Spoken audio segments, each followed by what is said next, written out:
Hello, everyone, and welcome back to the sportycast YouTube channel. This is episode 140 of the 343 podcast.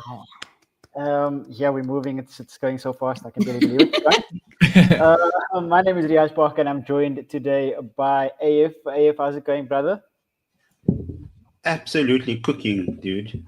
Yeah, man. I wasn't ready for this. All my summer clothes are still packed away. This week just came from nowhere, and I wasn't prepared for it. But I like summer weather more than winter, so I I'm with you. can't say that I'm too upset about it. But yeah, off the weekend as well, pretty good. How are you? Sure.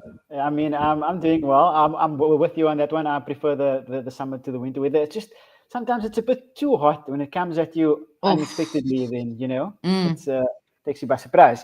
But Kind of yeah, the way well, Man United came off a bit hot to Liverpool. They weren't expecting it. It's like summer really hit them. at No one Anfield. was expecting it, actually.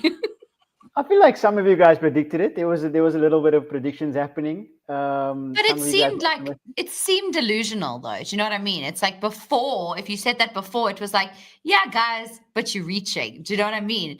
Yeah. Not actually thinking, well, this is just my observation, not actually thinking it was possible, but yay. As long as Liverpool drop points. That's true. And that's a perfect segue to this. We're also joined this evening by the TheManchesterDerby, Migs and Ash. Thank you so much for joining us. You guys doing well? Yeah, thanks for having us. Yes, thank you. We were here for, what was the last game we were speaking about the last time? We were here. Was it the derby? The It was derby. the derby. The actual derby. Yeah, so the real derby against Liverpool happened, the proper rivalry. Oh, so you only take it into consideration when you like to do it. Yeah, because our rivalry, had it been Liverpool United, I don't know if marriage would have been on the Yeah, cards. no, he made that very clear from the beginning. Yeah, so that's a bit too far. It was Liverpool, Barcelona, no grey area, red tape, not happening. So thanks for the warning. But we're doing fantastic. We are doing fantastic, and it's not as hot here in Johannesburg. So all is good in the what would we call this? In the Manchester hood. I mean, yeah, it's lovely to see you guys with smiles on your faces, especially you, Migs, because you and AF specifically. I mean, it's been tough. I mean, for the last couple of years, somewhere around there. But I think we could say years. Safe to say years. Yeah. Okay. Fair enough. It's just a couple of years, not too much, but it's lovely to see you guys with that crown turned upside down. And we're going to speak about all of that today, the fallout from the weekend. Talk a bit about that game, the Liverpool United game. Some other notable worthy mentions from the weekend as well. We'll talk about the second manager that's been sacked, both for the same team. Or the third manager, sorry, but two for the same team, and we'll talk a little bit about maybe some Crystal Palace and also Aston Villa against Manchester City this weekend. Massive game. Villa coming off an unfortunate win, so I apologize for giving you guys that to deal with this weekend, Ash. I apologize for that. But we have to move, unfortunately. But we go straight to let's start with the big ones. I mean. Even the Cargos have the United shirt. Love it. We love to see it. It's that time now. That's funny. It's because the AIG shirts are coming out. Yeah. Those ones, those older ones, the Rooney ones, I suppose. Yeah. But yeah, let's start off the AF. Let's start off with the real derby, as Migs calls it, I suppose. Liverpool Manchester United. Talk me about the game. How did it go for you? Did you deserve to win the game? Let me put it out there. I mean, like I said before, some people did kind of think you guys might have a chance, but maybe we thought you were reaching slightly. Did you deserve to win, and how did the game go in your eyes? In all honesty, I was hoping for a draw. I thought like a draw would be an amazing result for us. And when I saw the team lineup, I was nervous. I was thinking, what is happening? Like, how is Benjamin Šeško back-to-back games scoring goals? It's like he's the first time he's back. Probably like like his morale is probably on a high and everything like that. So like pushing him down to the bench is probably just going to like undo all of that progress that he made. And it turned out to be a Amorim masterclass. Because in his pre-match, he said that having Sesko there, like Van Dijk and Kanate, they probably going to try to manhandle him a bit. So you thought about all of those things, and it turned out that the inclusion of Matheus Cunha was a masterstroke because, in my opinion, he was the best player for Man United. I knew he was going to turn around. I knew it. As soon as you said it, I was like, it's going to happen. What a guy. Migs. What a guy. I mean, but yeah, like I think that like Liverpool had their chances. They really did, and at times United rode their luck. But at the end of it all, the result is what matters. The result is in the history books, and the result is that Manchester United won the match. That's true. I'll give you that much. Everything you said there is the truth. Migs, AF said something about a Ruben Amorim masterclass. I'm not sure if I heard him correctly, but that's something we haven't heard before, I don't think. No, we have not, but you're going to start hearing more of it.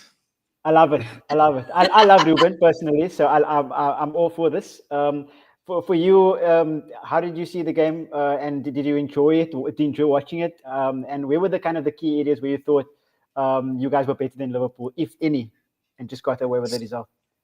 So it was a win-lose situation in terms of watching it, because we were actually on the road driving from Nelspruit back to Joburg in the rain, like in fog, and now this game is on and we're playing it through the car and it's on the laptop. So like I'm trying my best obviously to be safe because safety first, and like not freak out because we're winning 1-0 and we missed the first goal even because there was no connection in the area. We were trying the whole time, and then my phone gives notifications from the Premier League app, and I was like, no ways. It said game starts, and then it was like, we almost scored. I was like, are you serious? Are you serious? Like, it was unexpected. Since then, I've watched the highlights multiple times, the extended highlights. I've watched the Man United commentary highlights. I've watched the Sky Sports commentary highlights. We know you're a real fan, don't worry. I've watched multiple different versions because I just want to hear how all of them shouted about Maguire's winning goal. And I can say, off the basis of like looking at the whole game, a draw is probably a more fair result in terms of the chances that Liverpool did have. But the fact that United managed to get the win after being a goal up, conceding at Anfield at a time when Liverpool are potentially, as you guys know, 4 losses in a row is on the cards here. They're going to lose at home. Last time they did that was 9 years ago against United. And you would think the fans at home, the energy, they're going to win. And old Man United would probably crumble in that kind of pressure. Yeah. But this United, for this day, showed that they have the spirit and they managed to get the win. Harry Magoogs coming in. Beautiful. That guy has aura now. Let's just be honest, okay? Yeah. That knee slide of his, he was like, that's correct. He owns the knee slide. It was me. Like, I just did that for all of us. I'm like, whoa, Harry. Okay. So, based on that, I think United deserved the win. The way I see it, like, I'm happy with the 3 points. So happy. I'm sure. Wow. I'm sure you are. I mean, it was interesting though. I felt during the game in the second half specifically, when you guys were protecting, I guess, the lead, it was difficult for Liverpool to break you guys down. But the pressing wasn't really there. You guys kind of sat in the low block, and I was worried that because there was no pressure on the ball, that you guys would end up conceding, and you did. But like you said, Maguire at the end of the day came up out of nowhere. And Ash, because you are, I guess, with me on the other side of things, I'm going to ask you about Liverpool. Where do you think it's going wrong for them at the moment? That is so funny because I literally phrased that exact question to Migs the other day. I'm like, what is it about Liverpool that is not working? Do you know what I mean? But I think it's a combination of things. I think that, one, they're not getting as many goals out of Salah, for example. Yeah. Like, he's not as involved as he was last season. And whether that's like him specifically or maybe the players around him, because I know there was also a lot of like the partnership between Trent and Salah sometimes I think was actually kind of tad underrated at times. You didn't realize how important it was until you don't necessarily have that. Like with Liverpool's, I think Cody Gakpo is their biggest threat at the moment, apart from Ekitike. But then you didn't start Ekitike. You started Isak, which did Isak play? Yeah, just by the way, I don't know if you know. He did. It's kind of like a catch-22 though, because he has to play in order to get better. Have to get those funds they put in. But the loans. that's, you can't tell me they're not thinking about that every time. Do you know what I mean? It's like, okay, we've paid for this guy, like it kind of has to work. It's unfortunate that the two players they did bring in for the most money are the ones that aren't necessarily doing anything, and they're the ones that are sitting with the most pressure. But it's almost like Ekatike, I'm like, this guy's been scoring. You want goals. Why don't you just play him? But I'm not a manager, so what do I know? And then also, obviously, defensively, you can see with Liverpool, unfortunately, Van Dijk has been making quite a few like individual errors. And given how prolific he's been for Liverpool, you can see what a difference it's making. I just don't also feel very confident with their defense. Like even there's question marks about Kirkes and obviously like Konate, stuff like that. So I just think across the board, they're not stable at the moment. Like there's a lot of instability. So it's going to be very interesting to see.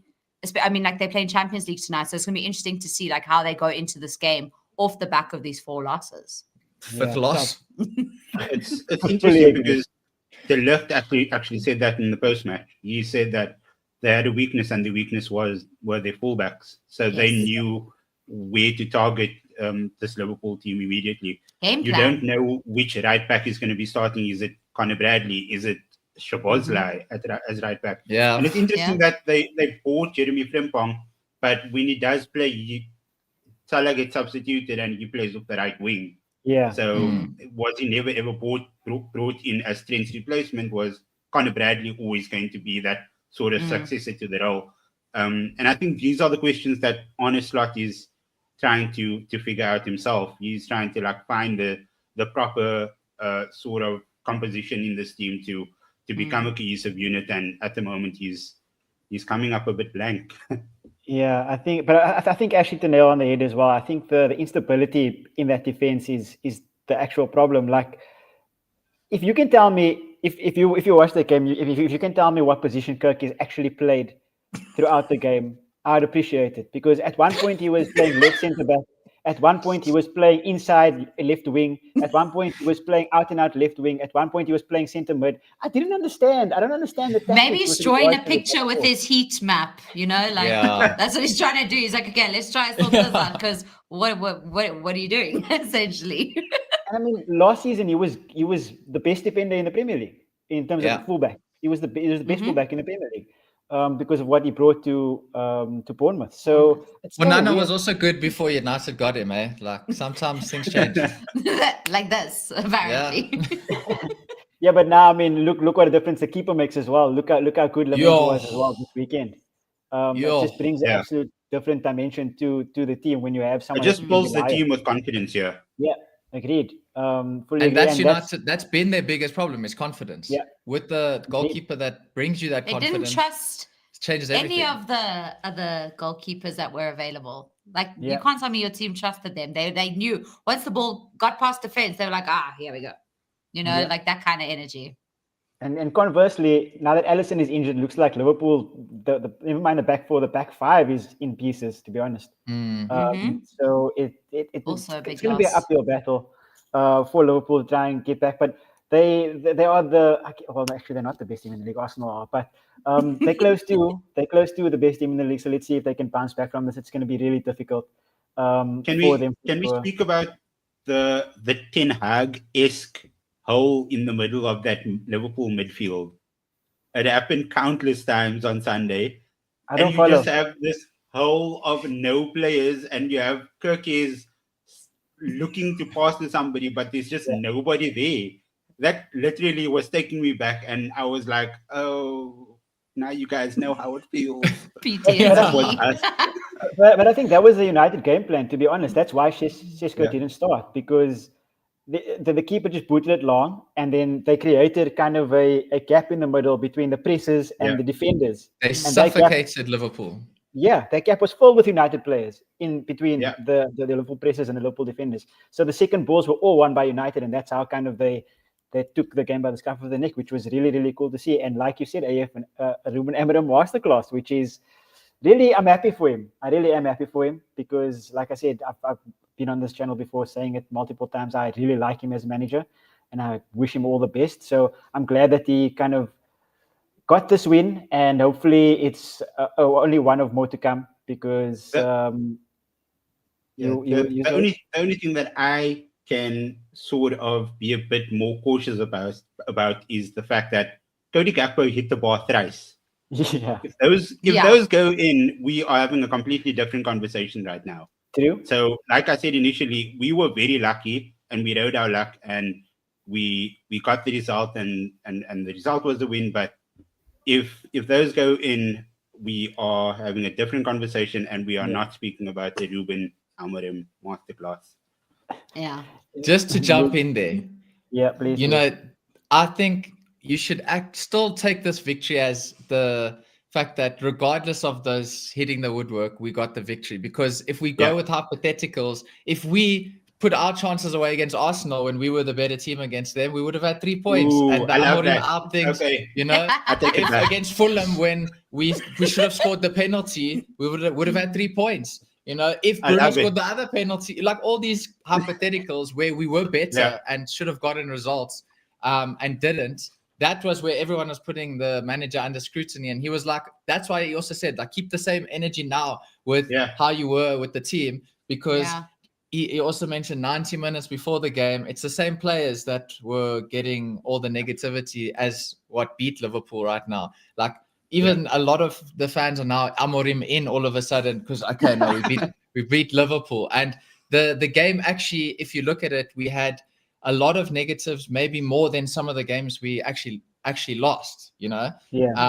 So I still think overall it's super positive because the main thing we got out of that is the confidence and the spirit of the team, huge you know? confidence. And that is something that the team's been lacking over the last few seasons. 100%. So that is like invaluable, especially at Anfield. This is the time now to really turn the Amorim era. Like now it must truly start. Oh my God. Like you've said that before. It's like now.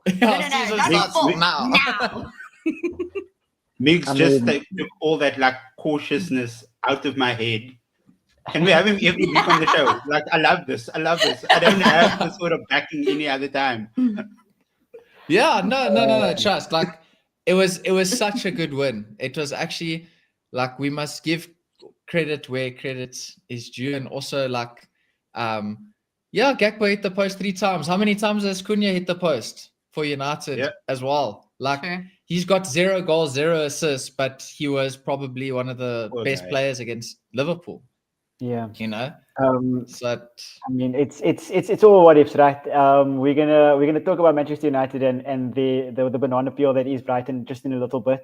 Towards when you preview the weekend ahead.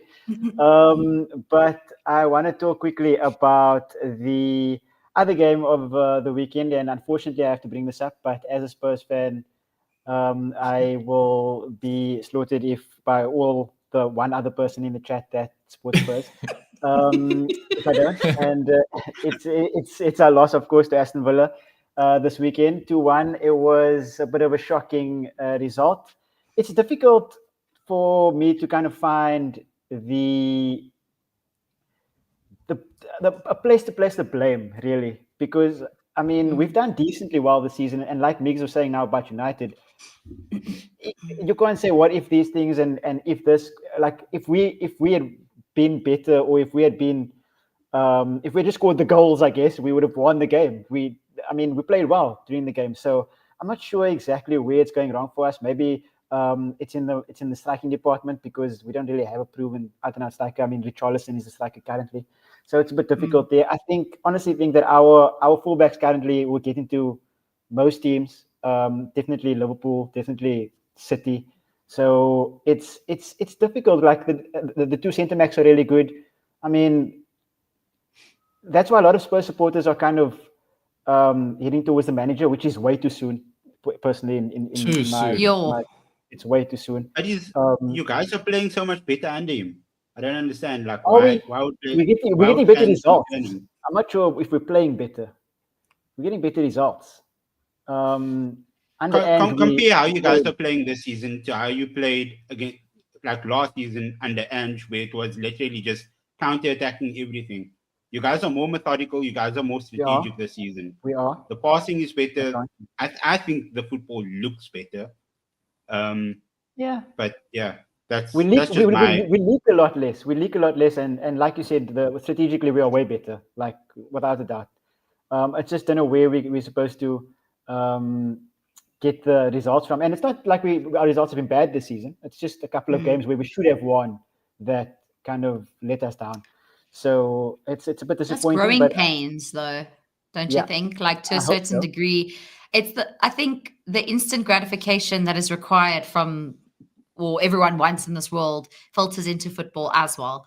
And so the easiest person to blame, if there's not a game where, for example, you're like, oh, this person messed up, that's why the goal went in, like that kind of, like people like someone to blame. So if you can't blame, like you just said, you struggled to be like, okay, what is it exactly? It's easier to just go to the manager and be like, no, brother, you don't know what you're doing. But you're going to need time. You guys were 17th, right?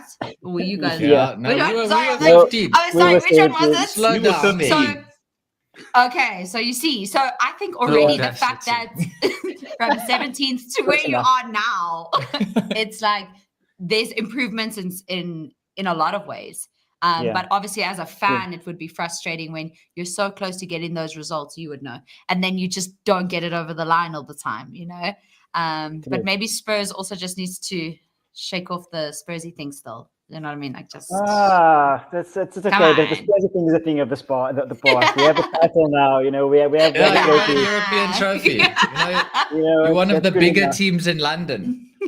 Not all teams can celebrate. You have a European trophy, correct? Well done. Yeah. One of the bigger teams after Arsenal, Chelsea, Crystal Palace. I mean, one of them. Yeah. But I think Leandro is correct. I think the Brazilian up front needs to he needs to do better. I'd like to see Colomboani play a bit more minutes and Johnson to start. I'm interested to hear, Leandro, where you would like Johnson to start, on which side, because I agree with you. I think Johnson should start. I just don't know who goes out for him, if it's Orobe or Kudus, because both of them have been doing really well as well. I don't think the wide channels are the problem either, which is more difficult because they take-ons are really good. Kudus has the most take-ons in the Premier League this season, most successful anyway. And it's difficult for us to really see where things are going wrong. But hopefully tonight we'll get a victory, and this weekend against Everton, hopefully we will. Okay, says Johnson on the left. Fair enough. I'll take that. Death taxes and Johnson at the back post is everything that we need, I suppose. Because if the striker's not doing it, we need one of the wingers to do it. I fully agree with you. Except this weekend, though, he played it as the 10, and he didn't have much support, so he was kind of crowded out of the game. He hardly got the ball because we played two setters in behind, so it was a bit difficult on that regard. To kind of I have a question for you, and Leandro, you can answer this in the chat as well if you want to. But when James Maddison comes back, do you think he gets the number 10 role back? How do you accommodate both him and Xavi Simons in the same team? We don't think about that too in the near future. It's no. But I'm just saying, like trying to think realistically. Yeah. In terms of how you'd like manage the Spurs team. Yeah. Like, okay. How would you want to play both of them in the team together, or what? Madison is done. Move him. Ziad says. Yeah, I saw that comments. I'm opposite to Ziad. I'd play him over Simons. Sometimes I play Simons off the left if I have to. I would try both of them together, and if it doesn't work, make the subs. But if two of them together in the team isn't going to work with Paulinho, then I'd play Maddison in the 10, 100%. Until one of them decide to kind of take the game by the scruff of the neck and prove that they are the starting number 10, I'd give them each kind of 1 week, or you get 45 minutes, you get 45 minutes. I distribute it as best as I can, because both of them are top quality players. Maddison is getting on a bit, and his injury was really, really bad. So yeah, it's difficult. The injury, it's difficult to come back from it. So I'll give him an opportunity for sure, because he's James Maddison, and I really enjoy the way he plays. But Xavi, I think next season Xavi will be a lot better once he gets accustomed to the Premier League, once he gets a bit of beef on him, maybe gets a bit more physical, because that's what the Premier League is. I think it's the same issue with Florian Wirtz, to be honest with you. I think the physicality of the Premier League is getting to them. So once they get used to it a bit more, I think they'll be a lot better. Hopefully, fingers crossed in the future. Because like Maddison coming back from the injury is not going to be good. Moving on to the manager sacking, just before we get to the previews of the weekend's games. Yeah. Ash, talk to me. Valid? Not valid? So, we've spoken about this thing where I believe fully in football karma, okay? And I think that sometimes people end up being collateral damage of that.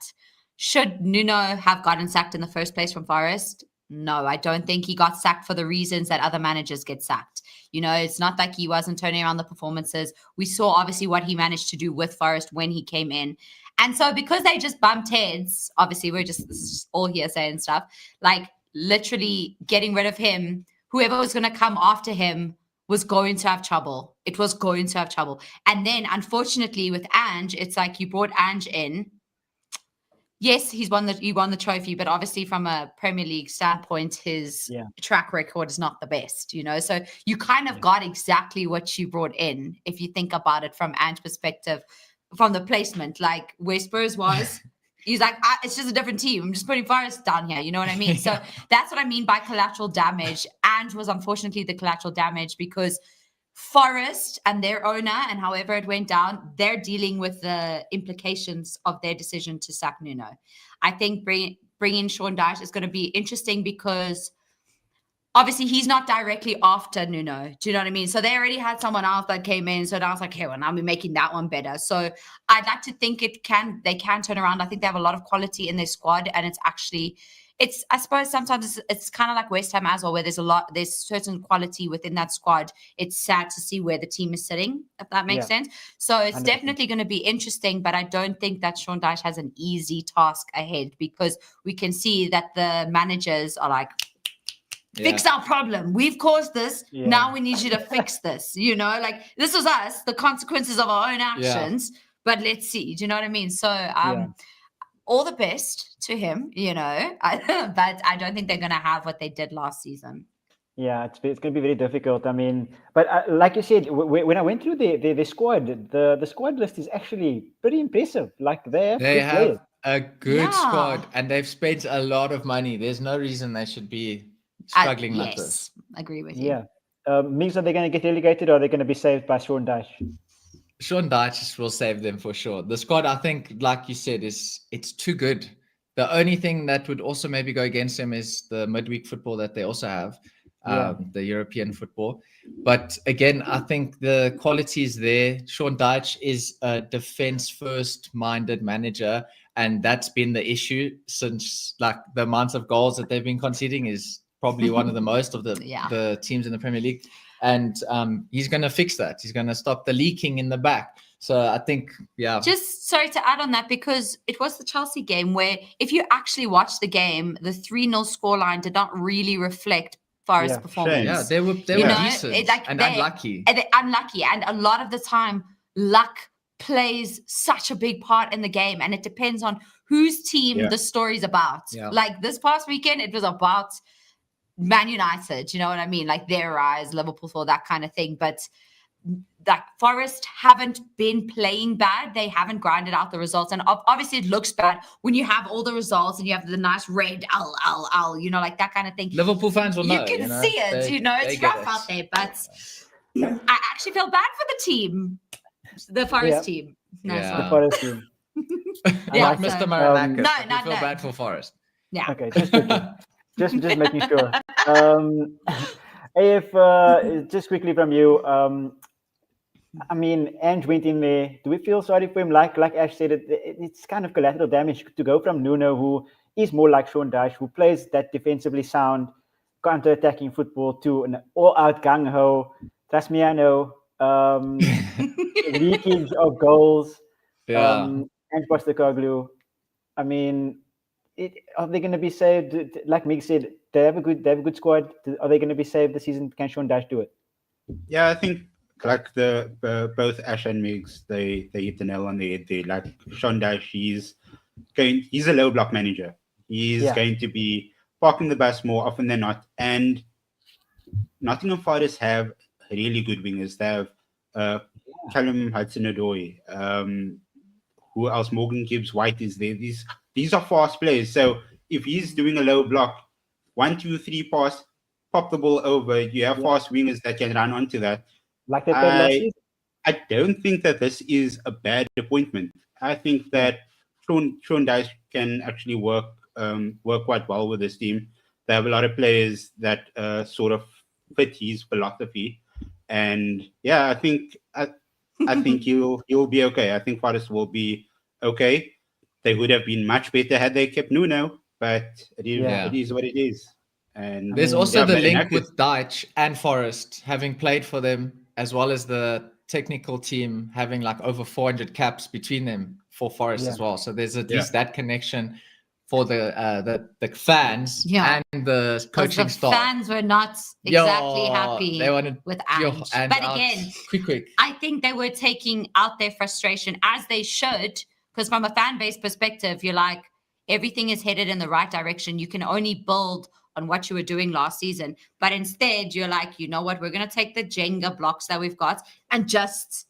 So obviously they're annoyed. They're like, now the Jenga pieces are falling on us. What's going on? Now we have to rebuild again. So I feel bad for Ange. I don't think we'll ever see him in the Prem again. Not if he cares for his mental health. Yeah. We have seen how it literally sucked the life out of him over the past 2 years. He's a very different man than he was when he came in. So all the best for him, though. No hating. I saw some conspiracies on social media saying that when Ange joined, he had Chris Wood as his number 9.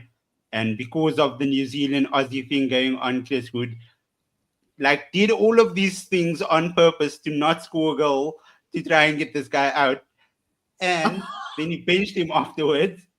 Something to think about, guys. There's subplots. I'll match you there, and I'll go with the fact that they didn't want to sell us Morgan Gibbs-White, and Ange went in to sabotage their team. So they wanted to drop your conspiracies in the chat, guys. Drop your conspiracies. I like both of those. Yeah. The internet is a crazy place. Anyways, we're going to move on to the preview of the weekend. There's 3 games that we want to talk about. We'll start with the game Sorry Ziad and Jason, but because they aren't here, I can say this now, and nobody's going to tell me off with it. The worst game that we're going to preview this weekend is going to be the Arsenal Crystal Palace game, because that's going to be a bore fest. I'm just shooting shots, even though it's not true. Sorry, I apologize. I apologize. We're not going to be mad. Yeah, exactly. Nobody's gonna. We're all Palace fans on the weekend, all of us. 100%. Palace coming off that 3-3 draw against Bournemouth. That was a crazy game. Lovely game to watch. And this Arsenal Crystal Palace game is going to be, I think, closer than we thought. Arsenal last night, amazing result against Atletico, and a good game to watch as well. They actually played some free-flowing football, which was I don't want to say surprising, but without Martin Odegaard, it's quite a change. And usually they're just stable. They score the set pieces and they go home. They back it up for the day and cool. Yeah. They started it last night like that though, with that Gabriel. Yeah. And it was a great header as well. It was a great header from guys. You would think that people would follow him though. Like, he's the biggest threat, and you just let him run right through you. It annoys me so much. I'm like, just hold him or something. So often. I know it sounds easy. He's obviously, that's why he scored so many goals. It's because he's good at getting out of his being marked. Yeah. Anyways, it's crazy, and hopefully, but so Palace themselves, the 3 at the back that they play, I think will be hopefully easier for them to kind of defend the set pieces, I suppose. AF, where do you think it's important for Arsenal to kind of take the game from the scruff of the neck? Where do you think it's crucial for them to kind of dominate to win the game? So first things first, I think the spotlight is going to be on Eze. Definitely, there's going to be a lot of expectation from him. But in general, I think that the most informed player from Palace's side, Mateta, he's going to be a handful for that Arsenal defense. And then from Arsenal side, that midfield is just insane at the moment. Zubimendi, he just keeps things sticking. And even last night, he was just doing things effortlessly. So I think he's going to be a handful for Palace. But yeah, I like initially you called it a bit of a snooze fest, or I can't remember how you put it, but I think this match is going to be anything but that. I think we are going to be in store for quite an entertaining game. Yeah, and it's surprising because I didn't see the Bournemouth Crystal Palace game going 3-3. I didn't expect that before the game. It could have been 4-3. Mateta missed it with the last kick of the game. I was going to skip over that. I was ashamed. I felt so bad. Could have had 4 goals.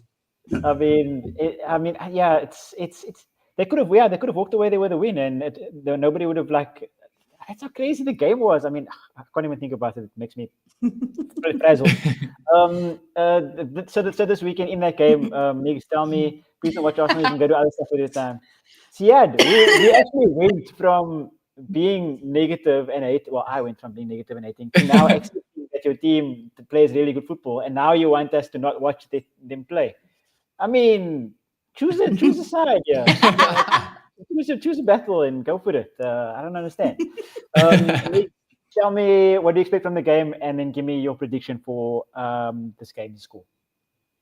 Arsenal, their defense, like you said, will be challenged with Mateta, with the current form that he's in. So I'm excited to hopefully see them concede another goal, because they have been probably the strongest defense, definitely in the league, but even in Europe, you can see they're difficult to play through. And Palace are looking to also get back to winning ways. A part of me feels like there could be some drop points. There could be. You think? Because, do you know why I say this? Is this league, from how it started, has been so unpredictable in terms of the point sharing. Like if you look at from 1st to 10, there's 6 points, I think it is, or 6 or 7 points. Something like that. Like so many people are everyone's sharing points with one another. And I think Arsenal should share with Palace. Let's not be greedy now, Mateta almost got those extra 2 points, so now he's gonna hopefully get a point at Arsenal. Goals. Yeah, he'll maybe he'll score 4 this time. Oh, okay, wow, no. But Arsenal prediction, don't concede that many. I actually think it'll be, 1-1. 1-1. Okay, that's how I feel right now. I think I like that. I like that, going on the fence, and that's usually where I sit. So come and join me. Ash, what about you? Sheesh, man. I feel like if I'm looking at that, I want Palace to get something out of it, because I think that they are showing, especially this season. I think that's what was also entertaining about the Bournemouth and Palace game, is the fact that what the heckies are those two teams doing at the top, in the top half of the table? Do you know what I mean?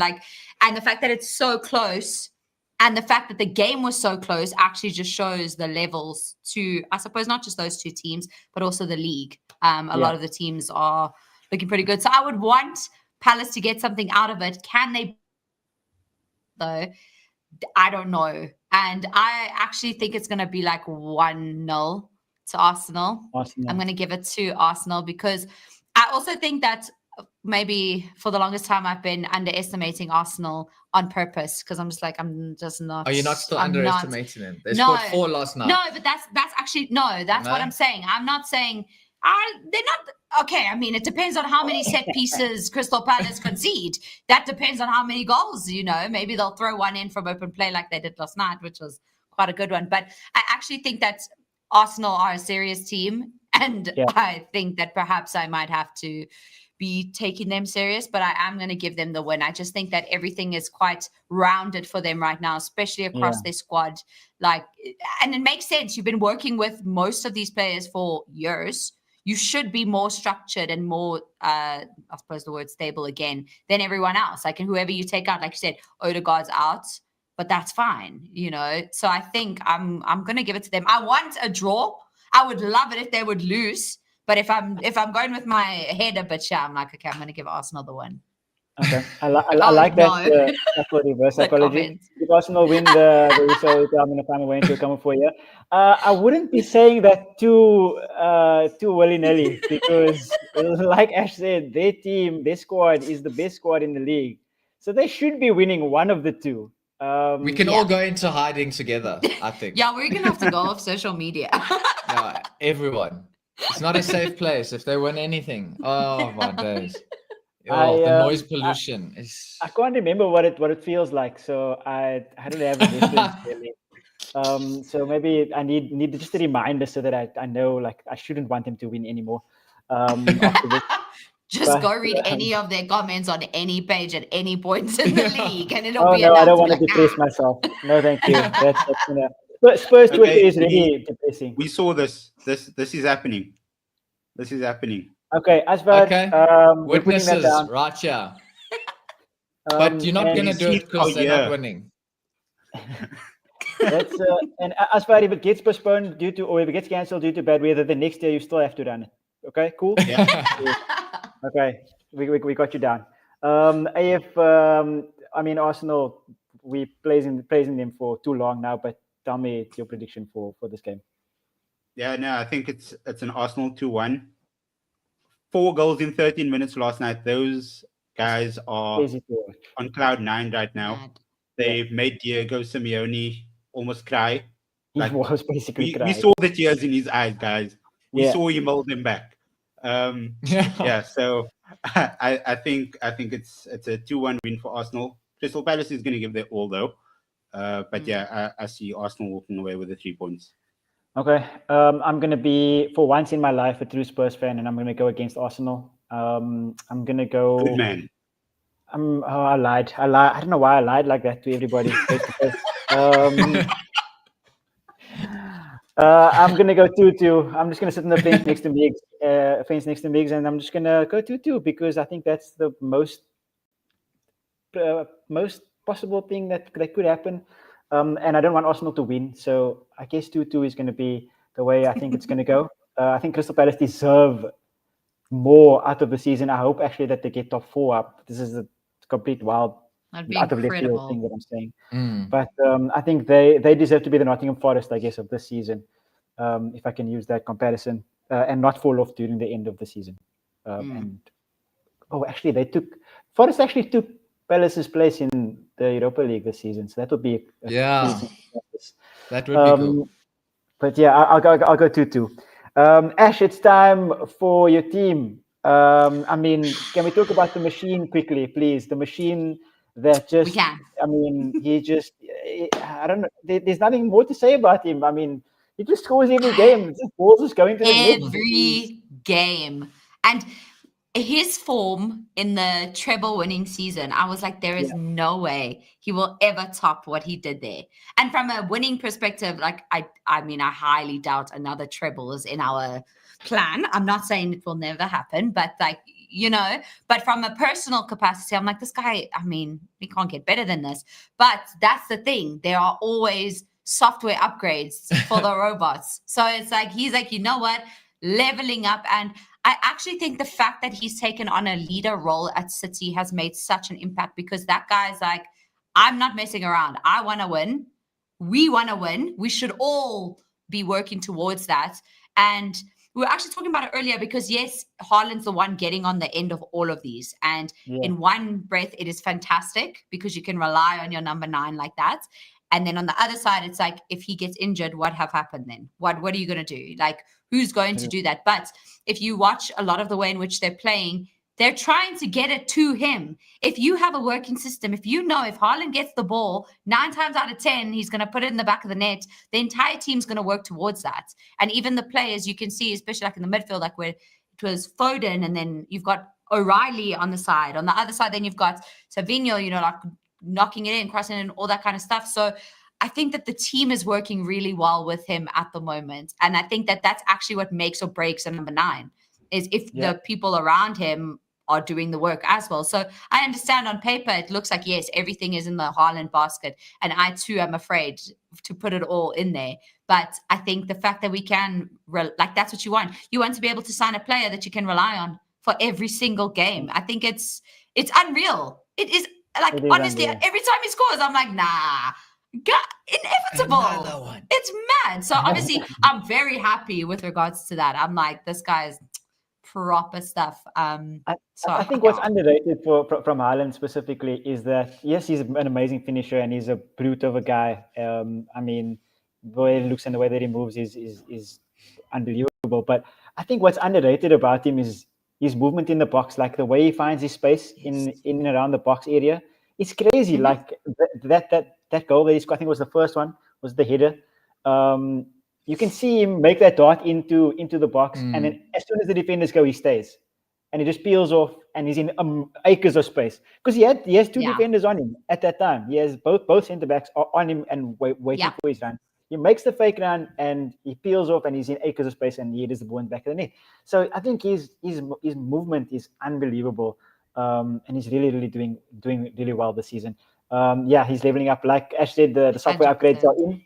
The software upgrades are in. Migs, how many, since obviously Ash is now the City supporter, how many City games do you actually watch? Do you sit with her and watch them? I watch all the City games. So I've been seeing how well, I've really been seeing how well Haaland has been playing. And like those runs you mentioned. You can't escape him. No, like, you can't. It's crazy. But what Ash was saying, like the way they play, it's with him in mind. He has minimal touches, but when he does, it's generally in very dangerous areas.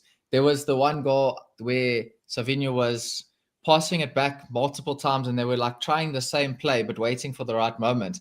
And I was even saying, like, let's see what Savinho does. And he's like, knocks it back to him. And they kept getting it to him until it actually resulted in a goal. And they were obviously waiting for that right moment, for the right run.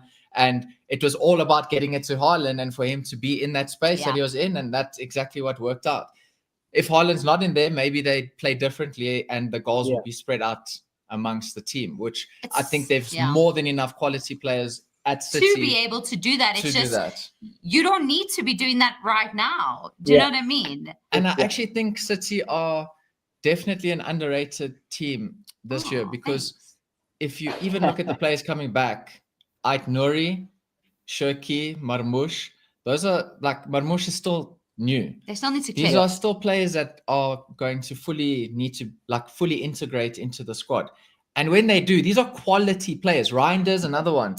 Once they are like at their best at City, they'll be better than what they were, I believe, in previous teams. I don't think having another Grealish situation in terms of like where there's a fall off in the way. Oh wow. Okay, I was like, where are you going with this? No, like, aren't you Grealish? No.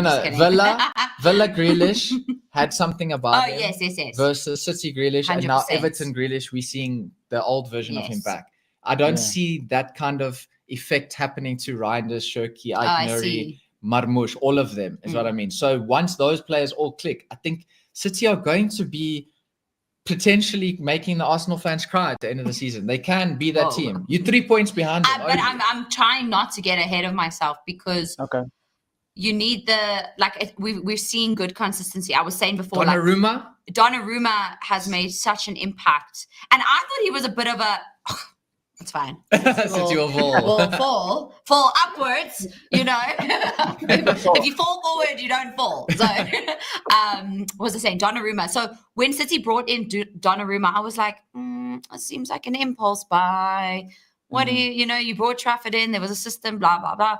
But I don't think we realized just how much I think we were needing that goalkeeper in goals that you can trust from a shot stopper perspective. And I'm not taking hits at Edison. Like, his contribution to City over the years in which he was there was incredible. And we're not talking about that now. We're just talking about the fact that Donnarumma, as he is such a good goalkeeper to have. Like, he makes these...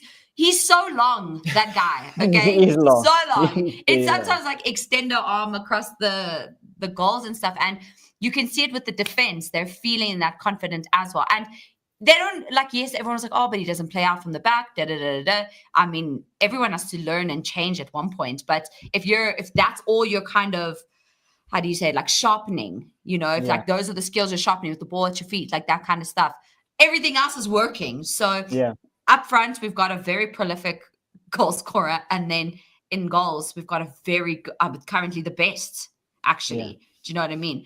Defense has been, okay, you see, also that's a good way as well to look at it. Absolutely. So, I mean, what Migs was saying now about the players coming back, it makes a very good point. However, I'm not classing Ait Nouri as a defender because he's more like a wing back, I guess. Yeah. But out of all those players, there's no defenders. And I think the issue currently is the defense. The goalkeeper was a massive buy. While it was an impulse buy, I think I fully agree with you that it was super important, and he's one of the best keepers in the world at shot stopping, and what he does is the longest guy in the Premier League or whatever the case may be. But yeah, I think it's the nail on the head there. I think the defense is where it's been a bit more difficult, and it's crazy how we are talking about the fall of City or City will rise again or all these things only because they finished third last season. Yeah, listen, can I just say the levels aren't the same. Okay, the levels are not the same, and the expectations for teams are not the same. Because I was like, what do you mean, guys? Like, okay, yeah, we went trophyless, right? But we just came off the back from winning 4 in a row. I think it's fine if we take a break this year. Do you know what I mean? It's like, it's not the same as when people are like, oh, Arsenal didn't win anything, neither did City. Yeah, but if we look at how long before City's last trophy, do you know what I mean? Like the days, that's when I'm like, you're not really comparing apples with apples here. And it is the fact that we're celebrating Crystal Palace so high up in the Premier League table, whereas to other teams, that would be like the worst position to be if someone was an 8th. If City was an 8th, oh my gosh, can you imagine? So if United was an 8th, that's a victory because they were in 15th, So you've gone, but I'm not lying. I'm saying, you're doing well. I'm actually giving props. So I think it's just, you are the architect of your own downfall in the sense of when you set your expectations up here as a team, everyone's going to follow that. So when you don't do that year in and year out, of course, they're going to be like, you guys suck. Any opportunity to be like, losers. So Ash, that was my favorite backhanded compliment I've ever heard. Thank you for that. Hey, give me a kind of prediction for this game, the City game, City against Brighton. Who were they playing? Villa. City against Villa. Villa. At Villa Park, I'm going to go 3-1 City. Okay. And even though Morgan Rogers gets a goal against his old employers. Okay. So that's my prediction, Do you think that kind of Villa will kind of be a bit better than they've been recently because of the win? Do you think they'll kind of be a bit more confident, or do you think that they're just going to capitulate again? I think that they don't have anything to really build on at the moment. And whereas on City's side, they are just trying to gain more and more momentum with every week that goes by. The Ollie Watkins situation as well. Is he going to start? Is he going to be benched? Like what's happening with him? A striker needs to be starting. He needs to have that sort of confidence to be putting the ball in the back of the net. And Ollie Watkins, I don't know what's happening with him and Unai Emery. Sometimes he starts, sometimes he doesn't. So I don't see things really going in Villa's favor, but I could be wrong. We could be in for a bit of a lucky packet over the weekend. Yeah. That's what has me nervy. It's an interesting game for sure. And you, as a City fan, you definitely should be nervy. I feel like it could go either way, to be honest. I'll go 2-1. I'll give Villa a goal as well, just like AF did. I'll go 2-1. I think City will, to City, just to clarify. I think City will have, Thank you. I think City will have too much, and Haaland to score again. Haaland's going to break the record. That's held by some dog that was down the street that was randomly brought up by the rich cousin. Or, I don't know. I really don't like Jamie Vardy. I apologize. We got that. I was just trying to make it as bad as possible, but I walked myself into a cul-de-sac. Anyway, Migs, your prediction for the game? I do think if City play well in the Champions League midweek and they continue to build on... They played yesterday. No? City. Oh, sorry, you did. If they continue, which you did. We won. You play when you play on Saturday. We play on Saturday. Hey, you guys are going to win. I'm with you. We play on Sunday. 3-1. We play on Sunday. I think 3-1 as well, eh? I think they're building, they're becoming stronger going forward with players coming back.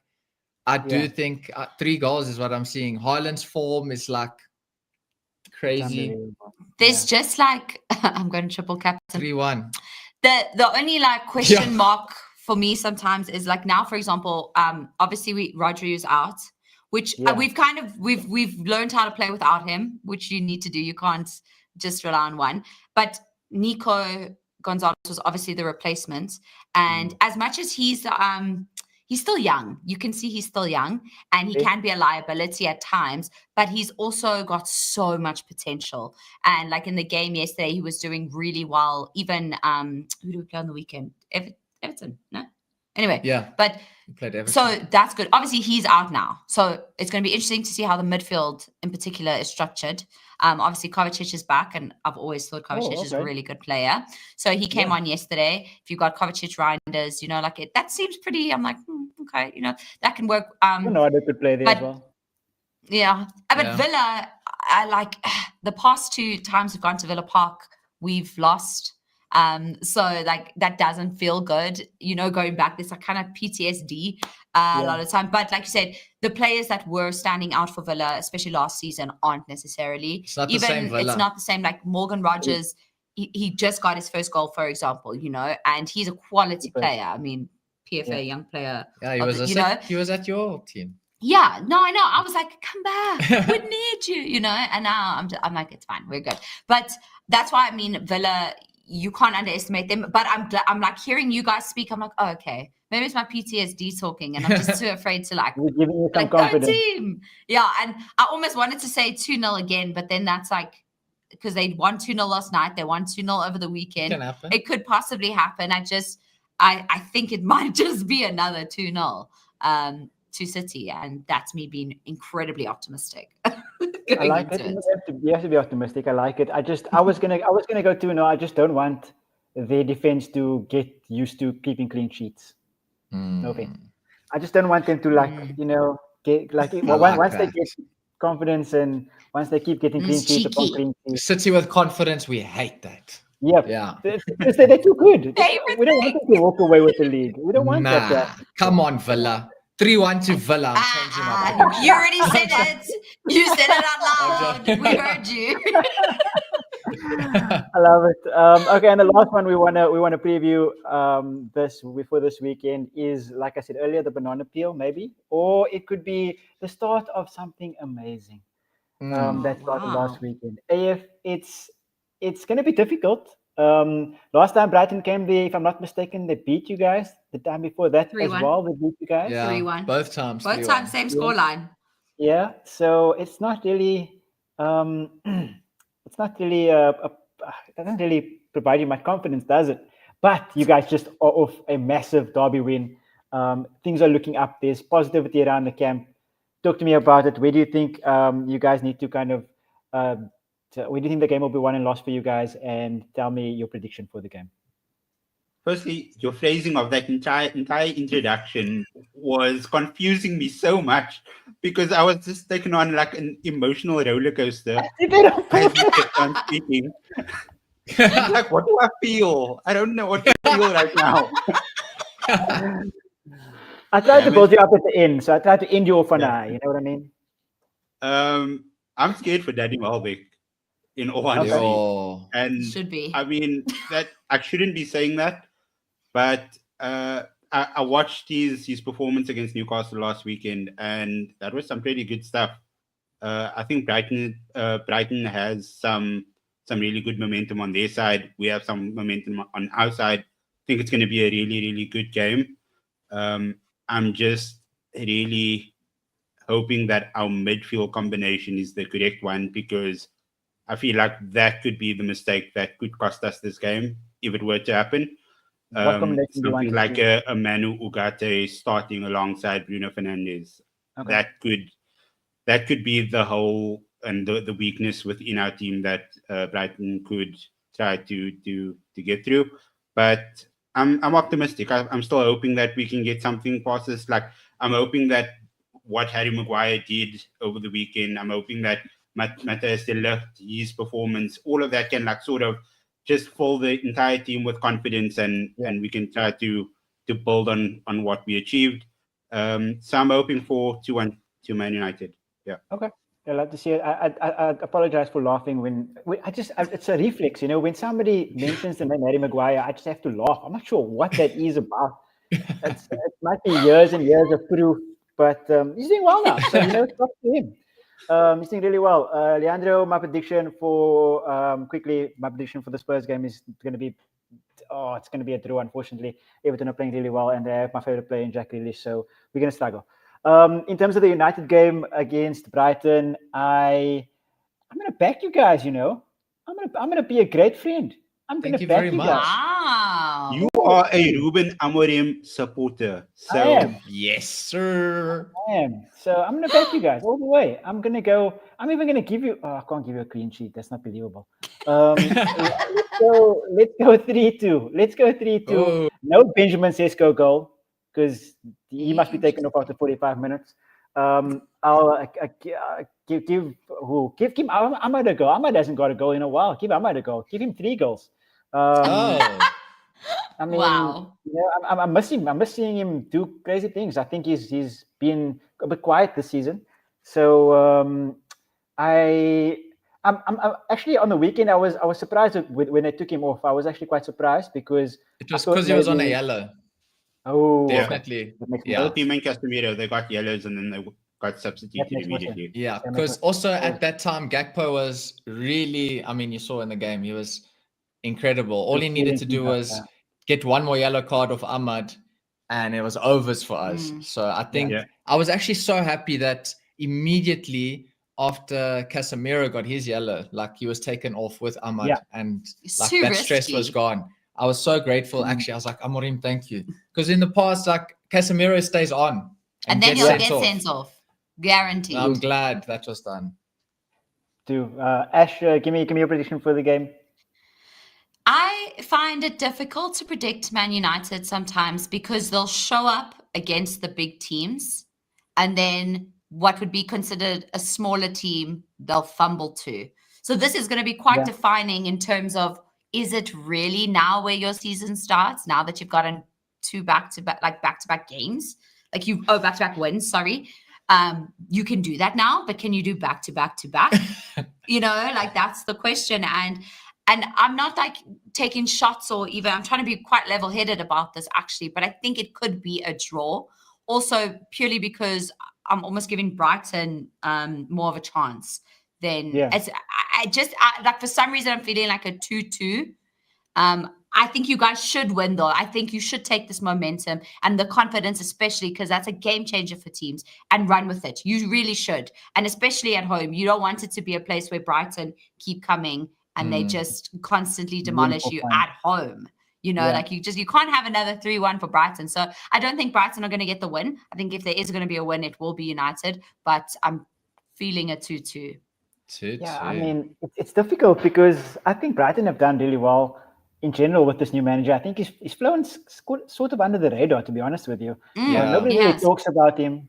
They just go about their business. They win some games, they lose some games, but they play really good football at the end of the day, which is very interesting to kind of wrap your head around. So, Migs, talk to me. How are we confident? Are we gonna kind of get rid of this curse, this 3-1 Brighton curse? I think we are getting a clean sheet. I don't think we're conceding. We're not. Welbeck will not score. I think he heard that. We have a confident backline at the moment with the keeper that is giving us confidence. And in the past, we lost 3-1, but we've already seen now that past results don't matter. 9 years at Anfield, we were shocking, and we beat them at Anfield. So 3-1, what is that nonsense? I don't care. We're going to win this game. And I think it will be 2-0. If not 2-0, then we're going to win by 2 goals. That's what I'll say. So if we do concede, it will be 3-1. Okay.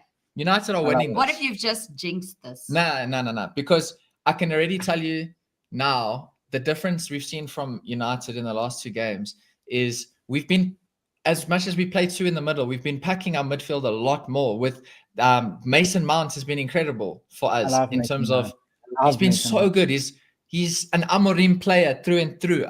Such a fan of him. And I do think that it's starting to click. The players are starting to understand things a bit better. Yes, there's still like some gaps that we leave here and there. And the choice of who plays in the middle is going to be very important. But the confidence thing is there, I think.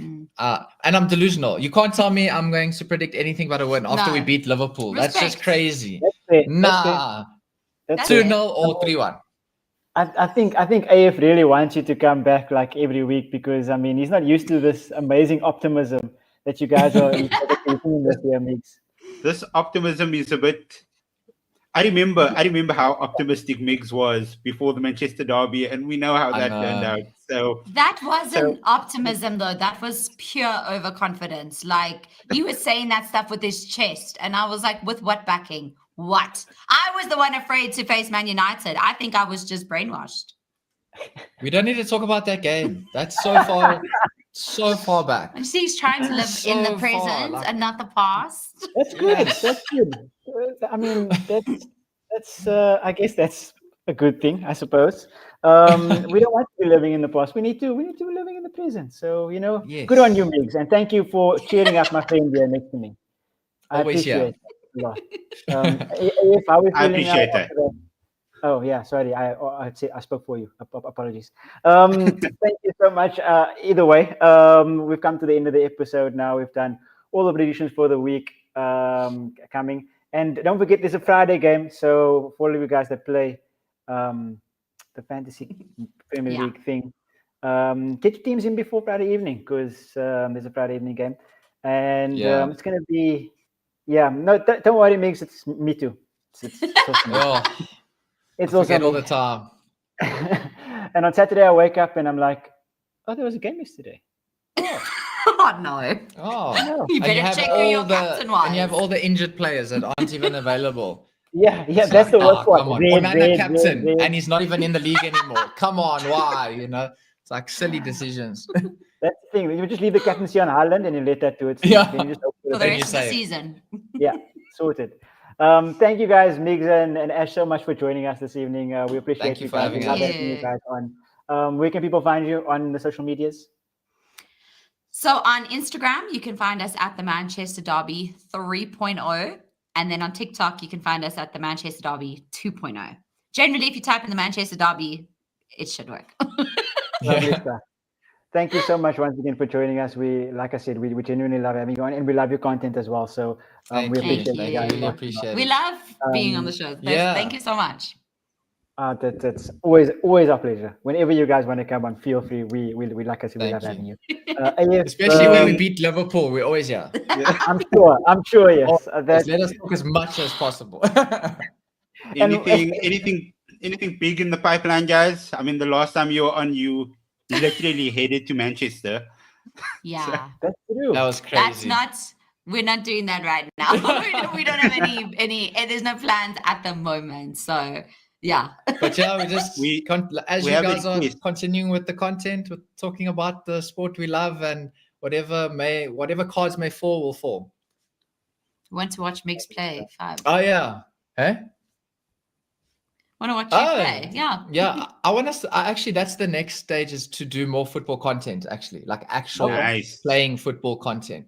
Because what is today? It's 2 years since I tore my ACL, and now I'm finally like back where I can play, and I just want to do more. So maybe that's also something new that you'll be seeing more of, is like actual football kind of content. Maybe one day, Soccer Aid. Yeah. Migs will be there. Road to Soccer Aid.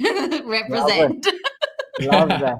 Absolutely love that. Thank you so much. I didn't know that, that you were injured or that you played. So that's coming back from an injury. Good luck for the rest of it. And I'm glad to see that you're excited to get back on the field. That's the most important part. Yeah, I'm feeling good. Probably better than I was before my injury, actually. So it's like, I'm actually grateful for the injury. Crazy thing to say, but it's been the best thing that could have happened. both football-wise and in just life-wise. I wouldn't recommend people get an injury, but it's really good for them. No, everything happens for a reason if it's meant to happen that way. Well said. Don't get injured, but if you do, no, then I'm glad for you. Yeah, trust me, it's a good thing. Yeah. Thanks so much, guys. AF, where can the people find you? Are you still on the socials? What's your situation? Yeah, still on the socials, still at AFParker642, still actually mostly threading now rather than tweeting. So your eyebrows do look great. Yeah, I'm having a good time over there. It's amazing. I think you missed that one there. Your eyebrows do look great. I missed that one as well. That's funny. Thank you. The repetition made me feel bad. Anyways, no, it was funny. That was a good one. Please follow the channel at sportycast on all the social media platforms. We are on YouTube, on Spotify, on Instagram, on Twitter, on wherever there's Blue Sky, wherever you find the social media things. I'm not the social media guy, so I don't know much about social media, unfortunately. But follow us on all the social media platforms. You know, we are most places.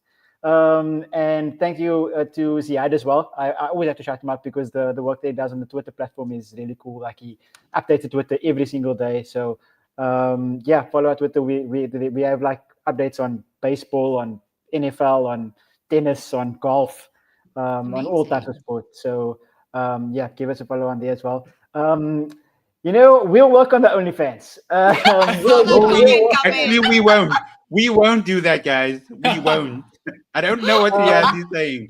Look, I am now almost officially, since Jason is getting married soon, I'll be the only single one. So that's going to be up to me. Okay. Yes. We support you and your decisions. Thank you. Thanks, I appreciate that. Just on that, Jason is getting married this weekend, so we wish him all the best and hope all goes well. I'm sure all will go well. He's marrying a United fan, and I'm sure he's thrilled about that. He's going to come next episode with that United T-shirt on, and I'm going to be like, I told you so. It's going to be awesome. Yeah, thanks to all of you guys in the chat for contributing. We appreciate you guys a lot. Thank you for all the comments and things like that. Leave a like on the video if you can, please. If you are so, please subscribe as well. If you haven't subscribed already, please consider subscribing and share the videos to your family, your friends, and whoever might be interested in the podcast. But until next time, we are live every Wednesday at 7 p.m. So we'll see you next week. And take it easy. Have a lovely week.